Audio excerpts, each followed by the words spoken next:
গতকাল আমি বেশ কিছু খাবারের ছবি আমার ফেসবুক প্রোফাইলে শেয়ার করেছি। আর তার মধ্যে এই কচুপাতা চিংড়ির ছবিটাও ছিল। সেটা দেখে অনেকেই রেসিপিটা জানতে চান। ভাবলাম আপনাদের সাথে রেসিপিটাও তাহলে শেয়ার করে দেওয়া যাক। কচুপাতা চিংড়ির জন্য আমাদের লাগবে অবশ্যই দুধ কচুর পাতা। আর তার সাথে চিংড়ি মাছ নিয়েছি এখানে 500 গ্রাম পরিমাণে।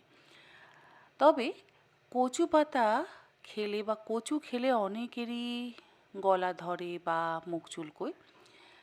আপনারা কচু পাতা বা কচু রান্না করবার সময় কিছু টিপস অবশ্যই ফলো করবেন, যেগুলোতে কী হবে, কচু পাতা খেলে বা কচু খেলে গলা ধরবে না বা মুখ চুলকোবে না। আমি চিংড়িগুলোকে ভালো করে ধুয়ে তার মধ্যে অল্প একটু লবণ আর অল্প একটু হলুদ গুঁড়ো মাখিয়ে রেখে দিলাম।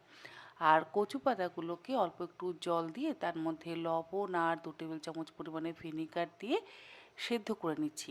আর এক্সট্রা যে জলটা বেরোবে সেই জলটা কিন্তু অবশ্যই আমাদের ফেলে দিতে হবে। আর পাতা সেদ্ধ করবার পর পাতার মধ্যেও তো অনেকটা জল থেকে যাবে, সেই জলটাও কিন্তু অবশ্যই চেপে চেপে ফেলে দিতে হবে।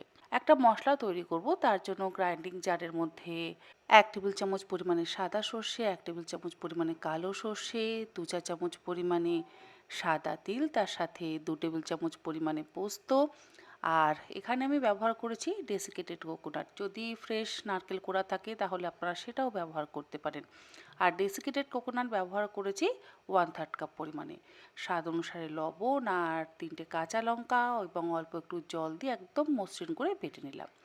অপরদিকে কড়াইতে অল্প একটু সর্ষের তেল দিয়ে তার মধ্যে লবণ আর হলুদ মাখিয়ে রাখা চিংড়িগুলোকে দিয়ে হালকা করে ভেজে তুলে নিলাম। চিংড়ি কিন্তু খুব বেশিক্ষণ সময় ধরে ভাজবার একেবারেই প্রয়োজন নেই।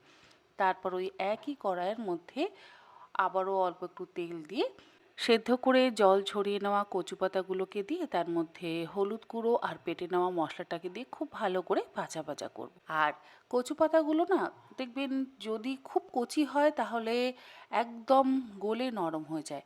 আর যদি না গলে তাহলে একটু আপনারা মিক্সিতে বেটেও নিতে পারেন।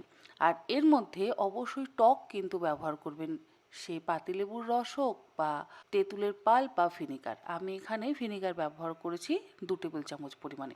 আর দিয়েছি স্বাদ অনুসারে লবণ আর অল্প একটু চিনি। তারপর তার মধ্যে চিংড়িগুলোকে দিয়ে আর একটু কাঁচা সর্ষের তেল দিয়ে ভালো করে একটু ভাজা ভাজা করে নিয়েছি। তৈরি দুর্দান্ত স্বাদের কচু পাতা চিংড়ি। তবে কচু পাতাগুলোকে সেদ্ধ করবার পর 4 থেকে 5 বার ভিনিগার আর লেবুর জলে কিন্তু অবশ্যই ধুয়ে নেবেন, তা না হলে কিন্তু গলা ধরার সম্ভাবনা থাকে।